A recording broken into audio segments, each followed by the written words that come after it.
I know we're on a bunch of different channels here on Facebook and TikTok and on Instagram. Yep. I am Morgan Given. I'm a divorce attorney in Chicagoland. And Farrah is an amazing immigration attorney. Farrah, can you tell us where you practice? Okay. So my name is QAZI. I am an immigration attorney for more than 20 years. I practice all over the country because the nature of it is that it's federal. So that's kind of a cool thing that that I can do. But my physical office is in Batavia, and I have clients from all over Chicagoland and all over the country. So we do a lot of things by Zoom and video and fun things like this. And also, Morgan, I think you're unmuted on the other side, so they won't be able to hear you on Facebook or YouTube. Okay. Let me. Hopefully there's not too much feedback here. Yeah. Okay, so maybe it's muted for that. Okay.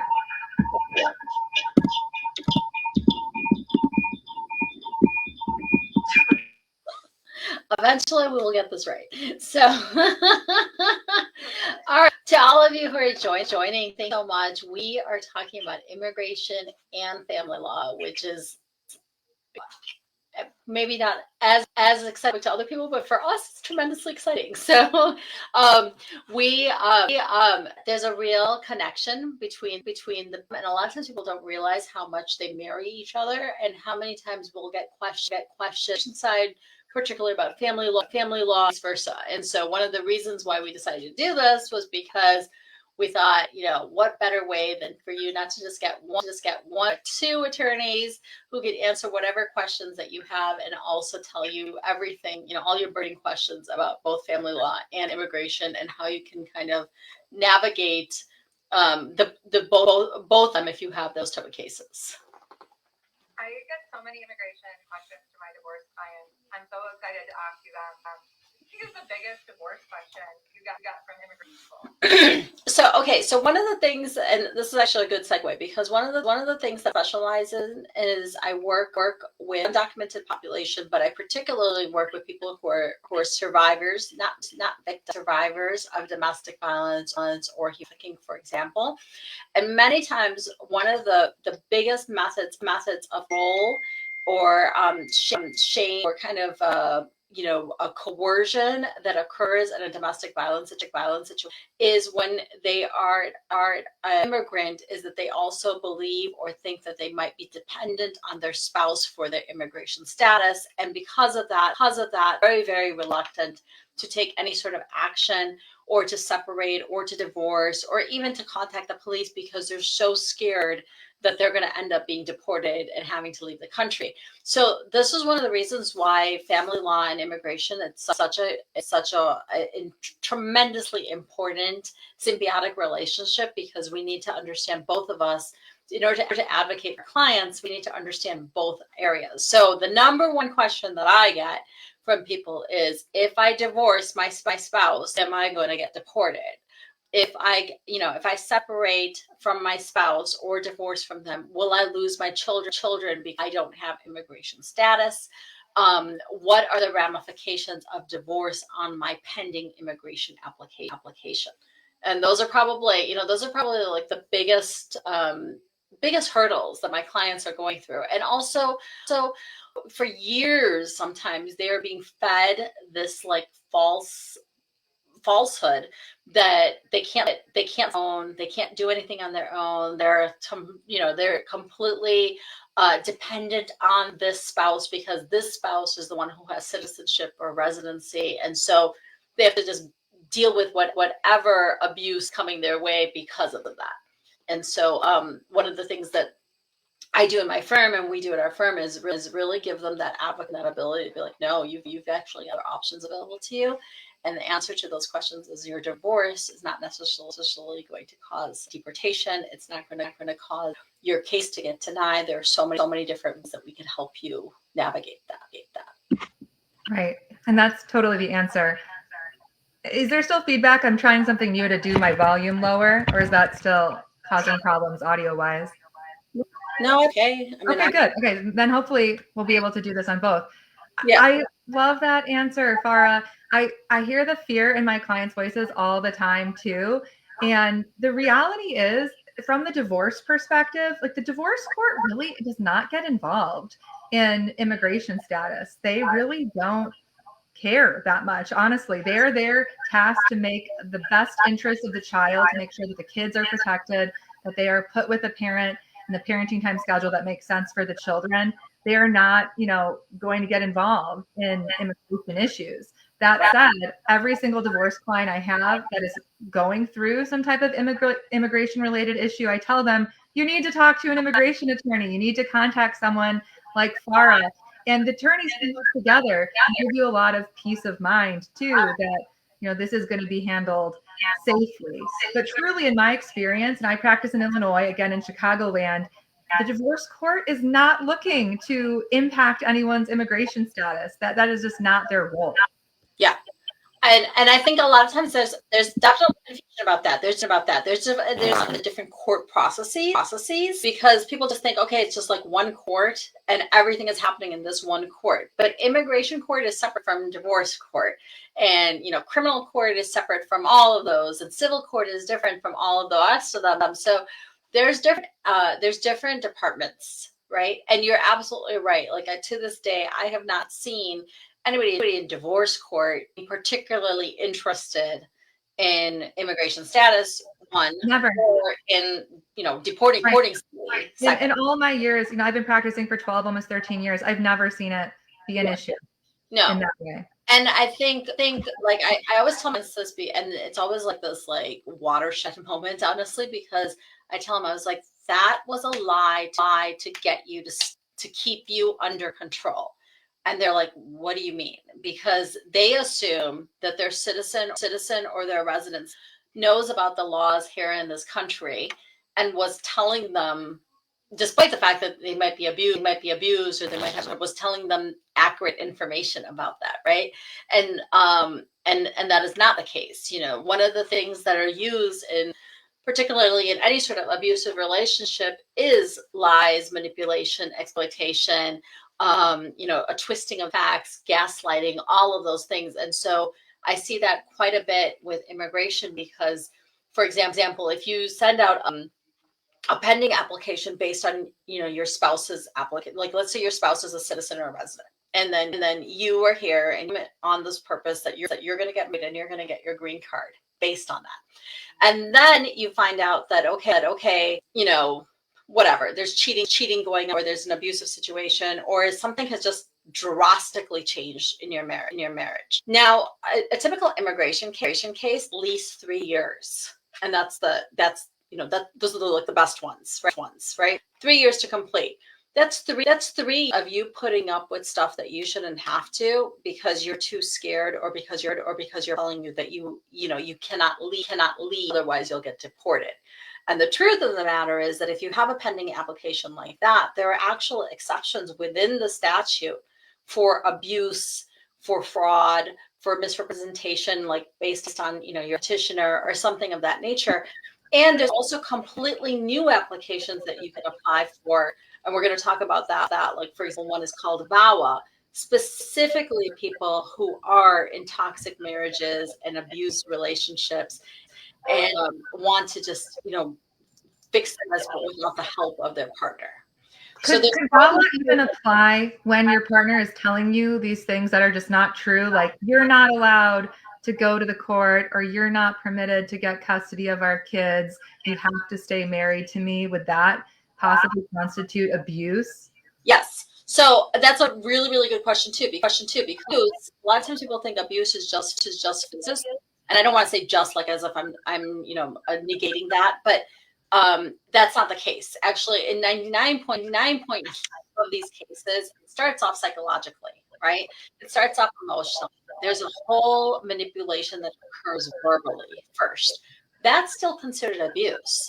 And many times I'll have clients and they'll come to me and it's heartbreaking. So they're like, well, he or she, well, they didn't actually hit me, so I guess this doesn't qualify. The definition of abuse is not that somebody has to hit you. The definition of abuse is somebody who is taking advantage of your situation, who's making you feel inferior, worthy, lesser than in some way, right? And if there's any part of you where you're kind of like, this doesn't seem right, then you should ask an attorney who's, who has experience in that, to be like, okay, is this, and one of the things that we see quite a bit, sometimes like it'll be on the surface, more or less whatever, a regular relationship, except that the spouse regularly is telling them, if you don't do this, I'm not going to apply for you. If you go to me, then I will send your application in. They're kind of like holding that application over the person. Right. Or you allow me to take my kids out of the country, and then I'll file your application.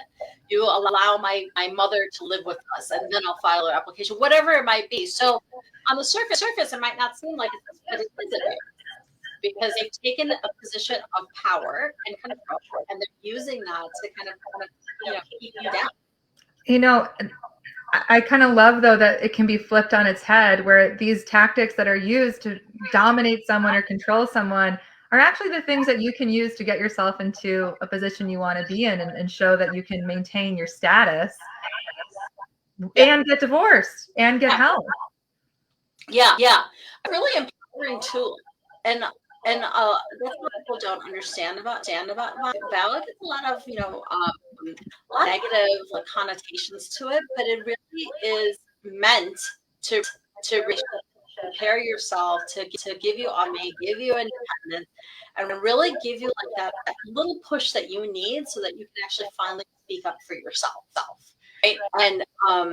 And that's why I refuse, I'm very careful when I speak about being abused or being a victim, because I don't see people like that. I feel, you've survived something, and now you just need a little bit of help to get to the next level. And if there is a tool that's available, such as VAWA, then you should use that without feeling guilty or ashamed for it, or feeling like this is like you did that was illegal.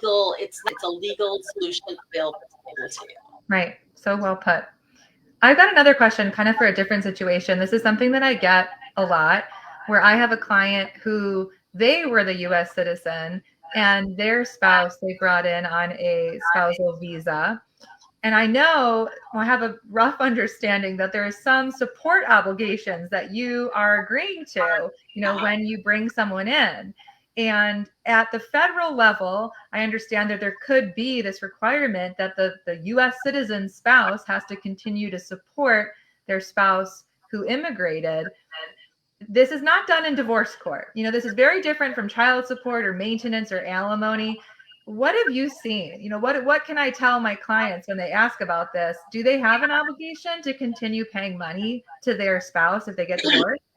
So it's interesting. I've been doing this for 20 years, and I probably the first time that I was consulted a divorce attorney, and he wanted me to actually present an expert opinion in the divorce proceeding.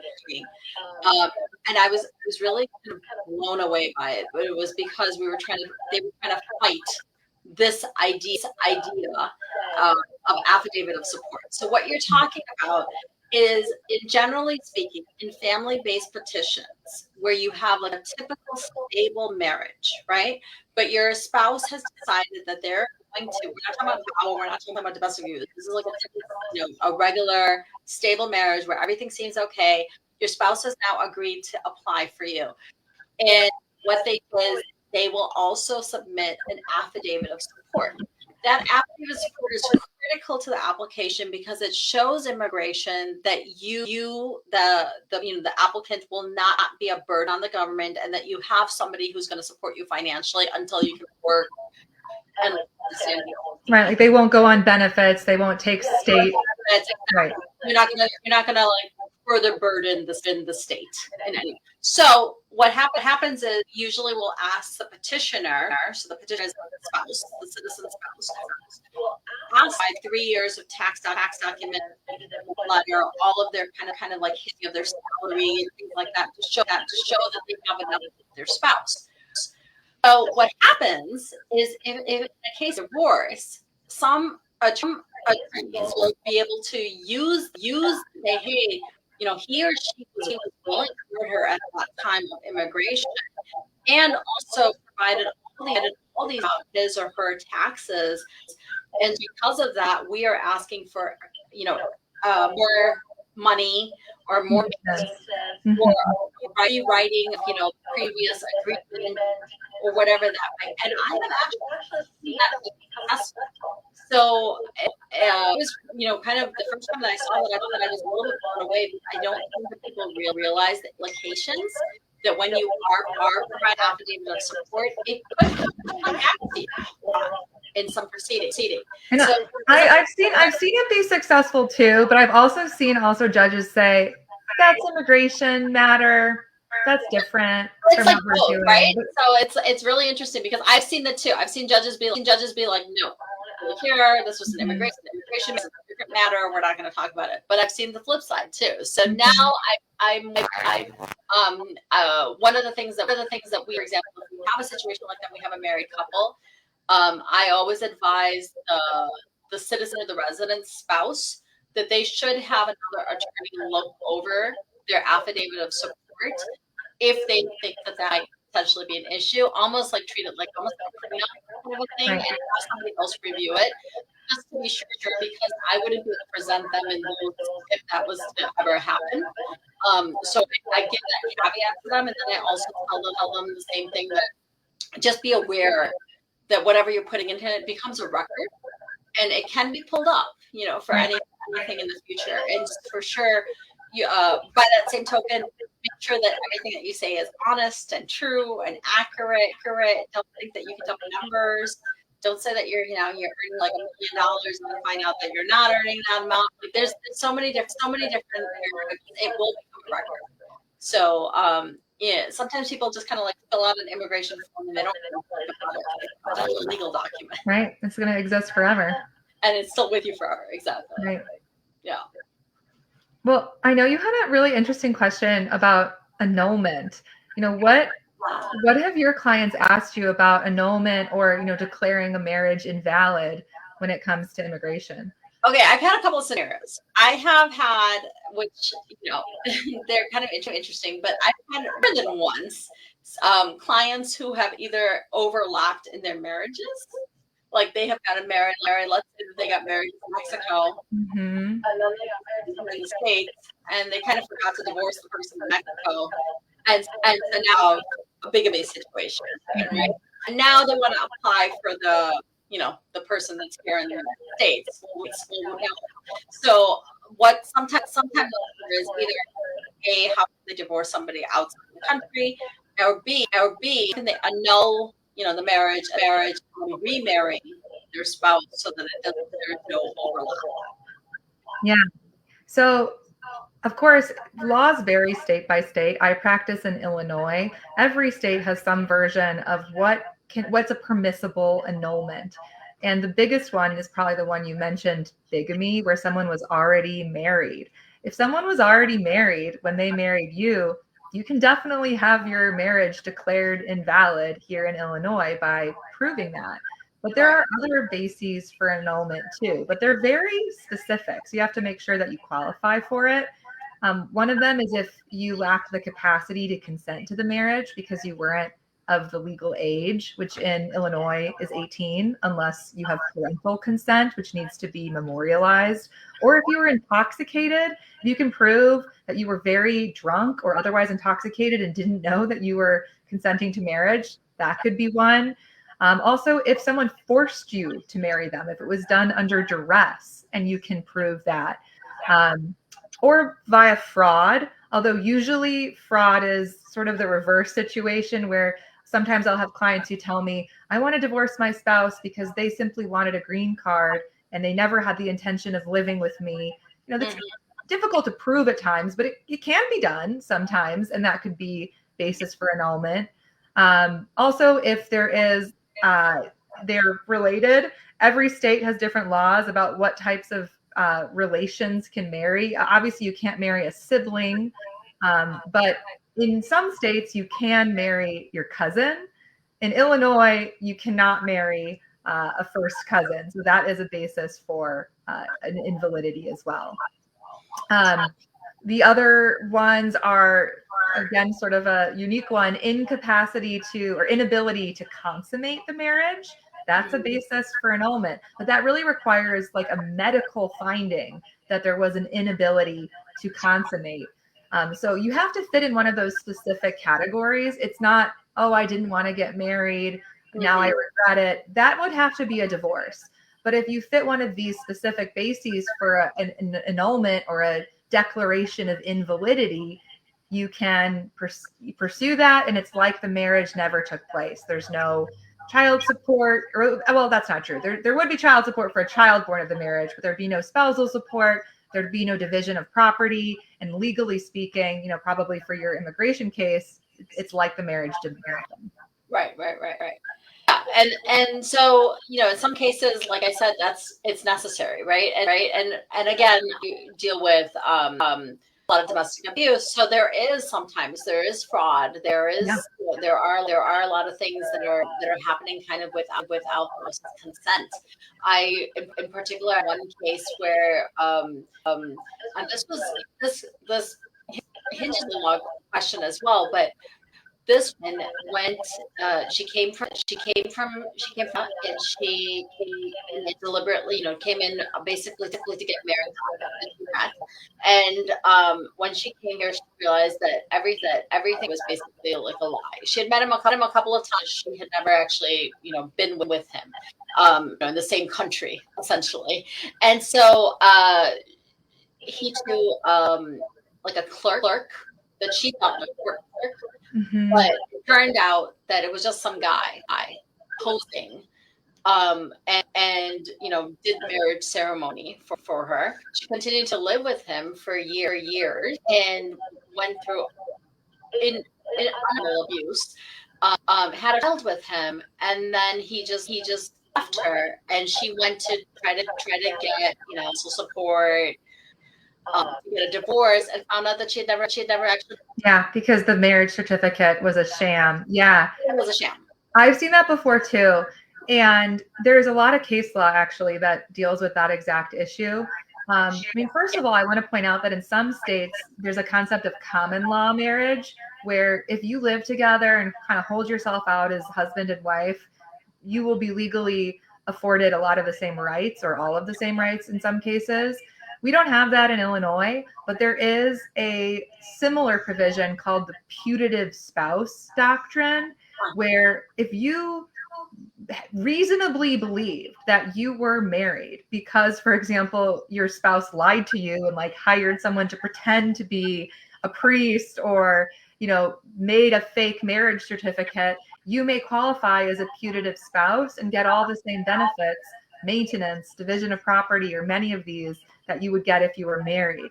So I've seen that exact set of facts kind of be resolved with the putative spouse issue. And also, sometimes there are just legal technicalities about a marriage certificate that maybe it just wasn't filed correctly. It was like given to the wrong department, or they didn't, check the right box. Those also, may not be, you can still be married. The court has found in cases where, both people thought they did everything right, but they just messed up one little legality. We'll consider that a real marriage. But for the situation you're describing, where there was real like nefarious fraud, you might be a putative spouse or a common law spouse in another area. So that's actually a lot of argument. We are the putative spouse, and we won. She got everything. That's awesome. Did everything like that. I didn't handle the divorce on the immigration side, because in the immigration side it was also a problem, because she actually qualified for VAWA, but in order for VAWA, you know that you were married. And the problem, because she wasn't actually married, so we had to go through the whole argument that we normally would. So she actually ended up winning on both sides, family law and immigration. But the reason why I mention this in particular is because a lot of times I've gone to several other attorneys, and she had spoken to all of her family members and just a lot of it. There's nothing you can do. You're here in Illinois. There's no common law marriage. There's nothing you can, wrong. People get Yeah. bad advice, especially, I mean, it's really scary that attorneys were giving her that advice, but certainly if you like just ask your friends or go online, you may think, oh, there's nothing I can do. Yeah. You should call an attorney and talk to someone. And also don't just call one attorney, I guess, because I'm obviously, you know, what I tell people all the time about this is that attorneys are like that, right? Like we all have our own little like specialties and our own like things that we love to do. Like for me, the more complicated, the more excited I am. like I love doing like thinking outside of the box. I love coming up with a creative solution. I already know. So if I that case, I was like, no, we are gonna find a way. Like there has got to be something here. Every single person is different, and so you know, consult with attorneys. They're great attorneys, but maybe not the right fit for you. So then you should persevere, and you should believe in yourself enough to just keep asking, you know, and especially if you think that something's wrong, like, hey, this isn't exactly what I deserve, you know, then, you know, keep asking and try to find that right fit for yourself, because there are people and there are ways, like you just explained it so beautifully. Like immediately you started thinking, okay, putative spouse, common law, how do we do this? What do we, you know, how do we figure this problem out?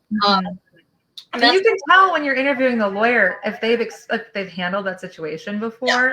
They're like, oh yeah, I know what to do. Sometimes we haven't handled it, but we're willing to do it. You know, like we're like, okay, give me what I need to do. I'll do the research and everything so I can get it done. Right. So, but yeah, I would say that would be one piece of advice that I would give. You keep on asking and keep checking, and don't ask your friends and like your barber and because they might mean well, but they don't know. And you want to talk to a person who's actually had experience with this and who can kind of do the critical thinking on your behalf. I think if anything else, I think the message is that really, even if a case seems impossible, it might not necessarily be impossible. And so I would not listen to like the naysayers in your life. Sometimes the naysayers are your loved ones, right? Like they're your family and friends, but they're trying to protect you, or they think they're like helping you out. It doesn't necessarily translate well for your legal case, right? So I will say one thing about one of the questions we had that we were talking about was about kids. Particular for my client, particular if they are thinking of getting separated or divorced and they have not gotten us yet, there is a fear that the family court judge will not give them custody of their child. And yeah, as we said at the top here, you know, for anyone who's new to the live, the family law court is not looking at immigration status. They simply don't. They are looking at the care that you've provided to your children and the best interest factors, which are laid out in the law. And that doesn't include immigration status. Now, I've truly never seen a court in the divorce world consider that as one of the factors for where the children should go. And certainly seen many cases and represented many clients who were not, you know, legal U.S. citizens or were somewhere on the timeline of becoming one, who were awarded primary parenting time or legal custody, you know, of the children. So what is it they do look at if they're trying to think about determining custody? Yeah. Well, they look at, you know, historically what has been the case, you know, especially in the last 24 months. What did each parent do in terms of caregiving? Who has been the parent who's primarily done the day-to-day things, bathing the kids, feeding the kids, taking them to school? They're also looking to see, you know, who is the parent who was, you know, scheduling the doctor's appointments, taking the kids to activities and kind of doing those logistics. One of the things I think that is a big one, though, that a lot of people don't know about and is overlooked is they want to see who is the parent who's going to facilitate a relationship with the other parent. So especially when you have a parent who is trying to badmouth one parent to the kids or stop them from being around them, the courts don't like to see that. They want to see a parent who is going to, you know, help the kids to have a good relationship with the other parent, even when they're living primarily with them. But there are many factors. The court looks at more than 12, and then there's a catch-all factor for things that are not listed. But I think those are really the biggest ones. They do look at the child's preferences too. The kids don't have the final say, but as a child gets older and more mature, that preference is going to weigh in more. And they also look at domestic violence. If there's a history of domestic violence, that is obviously a very relevant and serious factor that the court's going to consider, and that may even have the court create some type of restriction on parenting time where someone has only suspended visits or supervised visits rather, or no overnights or shorter visits instead of a longer chunk of time. So from all of those, hearing anything about legal? No, yeah, right. You honed in on it. It is truly not, the domestic relations judges, they love to say like, we don't handle immigration here. That's not our purview. Yeah. And I think, and that's this part makes me sad when I hear that from clients, because I'm like, that's so not. And yet, of course, they wouldn't know that. They're just being told that by their abuser. Right. And of course, any parent would be like, "Oh my God, I don't want to lose my children." And so they're just like sacrificing their own happiness and their own safety because they think that they're going to lose their kids. So if there's a message that we can send out, it would be, please do not be scared, or don't listen to your abuser in that regard, or anyone in that regard. And really take the initiative to, if you're in a scary situation or a situation that doesn't serve you, don't believe that you're going to lose your children or livelihood, or lose your home, or get deported just because you have now taken the initiative to try to fix your future. Right? That's so true. Yeah.